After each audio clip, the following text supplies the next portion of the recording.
नमस्कार, आप देख रहे हैं एसपीएन 9 न्यूज़। किन्नरों को लेकर आज भी तमाम बातें ऐसी हैं जो राज बनी हुई हैं या फिर उनके बारे में लोगों को ज़्यादा पता नहीं है।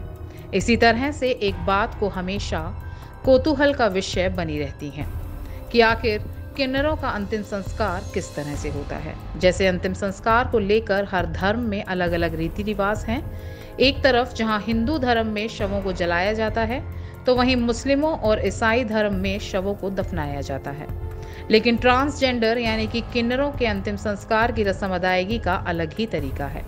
इसके अलावा यहाँ मौत पर जश्न मनाया जाता है। तो आइए जानते हैं कि क्या है अंतिम संस्कार की रीति में जश्न क्यों मनाया जाता है। आपको बताते चलें कि किन्नर समाज की पूरी दुनिया ही अलग होती है। उनके रहन सहन से लेकर अंतिम संस्कार तक सब कुछ अलग ही होता है। यही वजह है कि जब किन्नर समाज में किसी की मृत्यु होती है तो सबसे पहले उसकी आत्मा को आजाद करने की प्रक्रिया की जाती है। इसके लिए दिवंगत के शव को सफेद कपड़े में लपेट दिया जाता है। साथ ही ख्याल रखा जाता है कि शव पर कुछ भी बंधा हुआ ना हो। ऐसा इसलिए किया जाता है ताकि मरने वाले की आत्मछा आजाद हो जाए। किन्नर समाज में किसी की मौत होने पर जश्न मनाने का रिवाज है। कहा जाता है कि यह किन्नर रूपी नर्क जीवन से मुक्ति मिलने के लिए किया जाता है। सभी किन्नर शव के पास खड़े होकर उसकी मुक्ति के लिए अपने आराध्य देव अरावन को ध्यान करते हैं। साथ ही प्रार्थना करते हैं कि दोबारा उसे किन्नर रूप में जन्म ना मिले।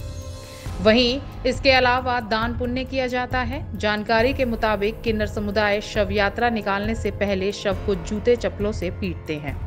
इसके अलावा किन्नरों की शव यात्रा कभी भी दिन के समय नहीं निकाली जाती, यह हमेशा रात को ही निकालते हैं। इसके पीछे यह भी कहा जाता है कि अगर किसी गैर किन्नर के किन्नर का शव देख लिया तो वह मरने वाला किन्नर दूसरे जन्म में भी किन्नर ही बनेगा। उसकी मुक्ति के लिए ही रात में शव यात्रा निकाली जाती है। किन्नरों का अंतिम संस्कार काफी गुपचुप तरीके से किया जाता है।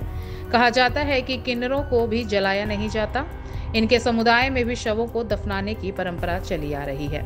अंतिम संस्कार के बाद एक हफ्ते तक समूचा किन्नरे समुदाय भूखा ही रहता है। यानी इसी तरह की तमाम बातें हैं जो किन्नरों के मरने को लेकर प्रचलित है। कई बार तो यहाँ तक कहा जाता है कि किन्नरों को मरने के बाद मारते पीटते हुए ले जाया जाता है, लेकिन इस तरह की बातें सिर्फ भ्रम मात्र हैं। बाकी ये बात सही है कि किन्नर का अंतिम संस्कार रात में किया जाता है ताकि अगले जन्म में उन्हें फिर से किन्नर ना पैदा होना पड़े। धन्यवाद।